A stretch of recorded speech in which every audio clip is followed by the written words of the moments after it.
Hey, what's up guys? MKBHD here at Samsung's Unpacked in San Francisco for a first hands-on and this look at the brand new Galaxy Z Flip. So, we knew this phone was coming. We knew we were gonna get a vertical folding phone from Samsung of some kind.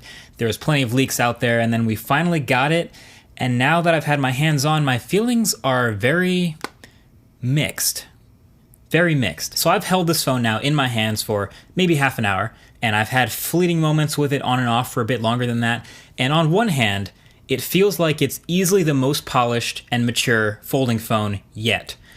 But on the other hand, it still has a long way to go to be something I would actually buy. And it still has its flaws. So let me just start with the specs right off the top. So it's got flagship internals, unlike some other folding phones. Well, I mean, unlike the Moto Razr, let's just call it what it is. I'm gonna be comparing it a lot to the other folding flagship phone. The Razr does not have flagship specs, but the Z Flip, it does. It's got the Snapdragon 855 Plus, 8 gigabytes of RAM, 256 gigs of storage, and a combined 3,300 milliamp hour battery, which is okay. And it still has wireless charging, which is nice. And you've got dual cameras here, one 12 megapixel standard and a 12 megapixel ultra wide. These specs on paper pretty much wipe the floor with the Razr, I'll just say it. I mean, you can't help but compare the two. Maybe leave a thumbs up on this video if you want to see a separate dedicated Razr versus Z Flip video. Either way, playing with the Z Flip, you can see they've made some different design and material choices that make it a very different phone. The main one being the screen. So this is now an ultra thin folding glass, not plastic.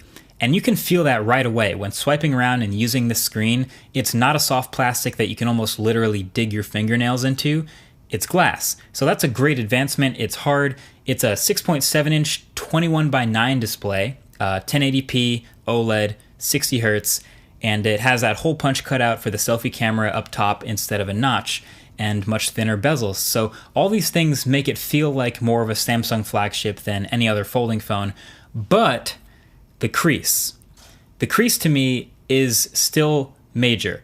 I saw it from many different angles. I used it for many different things, and there's just no way around it. It's a very noticeable crease. I would say it's better than the original Galaxy Fold, but here's the thing. Since this is a vertical folding phone, and the same thing goes for the Razr, because it's vertical folding, the crease is across the center here, and that means every time you use the phone, anytime you do any scrolling or any sort of using the UI, you're constantly moving over that center crease, and you're constantly feeling the center of that fold with your finger. So unlike a horizontal folding phone, you really notice it a lot here, and you can feel it when your finger swipes over it over and over and over again. Now, I still prefer it to the Razr's plastic display because that one feels a bit more delicate and softer, but I'm not gonna sit here and tell you the crease is gone or anything. I mean, you can clearly see it.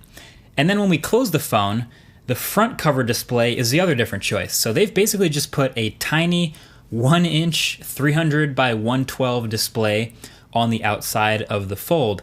And really all it's good for is the time and seeing a little preview of your notifications. Some people, like me, may be fine of a little extra functionality on the outside like the Razr has, so you can actually go into your notifications and read stuff like texts and emails. But in the Z Flip, it'll just tell you got a text or who it's from. And really, if you want to open it or actually do anything, you have to unfold the phone. But also, if you double tap the power button, you can actually open the primary camera and take selfies with it and use that 1 inch cover display as like the world's most hilariously tiny viewfinder. It's there, it's fine, you can use it I guess, but I probably won't. I think most people will take selfies with the normal selfie camera because of the final major design update, the hinge. I don't think this can be overstated. Hinges are extremely important for folding phones, and learning from your past hinges to make better ones is going to be something we start to see. And I think Samsung learned a lot already from their first gen Galaxy Fold and the things that went wrong with it, and we can already see that here in this second generation hinge. The Z Flip has a really good hinge. I'd say the best hinge I've seen yet. It's nearly gapless, and Samsung says it's put a bunch of small fibers, like a brush, inside this hinge to give it even more protection from anything accidentally getting inside. It still might not pass the jerry-rig everything, pour a handful of pebbles directly onto the phone test, but it is another step in the right direction. And then the hinge weight is also really nice. I feel like I could open this phone with one hand much more easily, and it's a 3-step hinge, meaning you can fold the phone halfway like a little laptop and set it down on a flat surface, and it'll just sit that way, letting you use half the screen at a time. And then they've even built in some of their apps to take advantage of this, including the camera and the gallery, and even Google's Duo video calls. Now, I didn't get an answer on if this is an open API and other developers can, change their apps to use this fold too, but it would seem like a no-brainer. Like, taking advantage of having a hinge that's this impressive and keeps the phone this well balanced from tipping over would be great. So that's 3 major ways that the Z Flip is differentiating itself and is in a lot of ways better than some other folding phones. The cover display on the outside, it's different. The specs and the build quality and that hinge. And then some other small things I noticed. The fingerprint reader is on the power button, right below the volume buttons, so kind of like they did with the Galaxy S10e. I like that. And no, there is no headphone jack. Sorry if you thought there would be one. And the bezels are pretty thick at first, but the more you use the phone, the more you realize they're necessary for protecting the glass when you close it. Like, the screen sits just barely sub-flush, so when you close the phone, you're not slamming glass into glass, you're closing bezel on bezel. So yeah, overall, I'm very curious to see what you guys think of the Z Flip.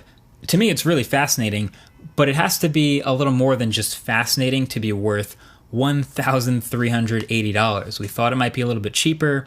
Those rumors of it undercutting the Razr started to bubble up, but no, it's $1,380. But I still can't wait to review this thing. I want to see what the battery life is like with the 3,300 milliamp hour battery and a giant screen. I want to see how the durability and that hinge last over time. These are some things you don't get to figure out just by using it for a couple minutes. But I don't know, I'm glad folding phones are actually evolving as fast as they can. Maybe, who knows, in 3 or 4 generations we'll have the incredibly sleek, thin, bezel-less, 120 hertz, awesome folding devices, iPad-sized screens in our pockets. That's all a big maybe, but that's what I hope we're working towards. Either way, thanks for watching this first hands-on impressions of the Z Flip, and if you want to check out the other videos of the Galaxy S20 lineup that also just got revealed today, that's linked below the like button as well. Thanks for watching. Catch you guys in the next one. Peace.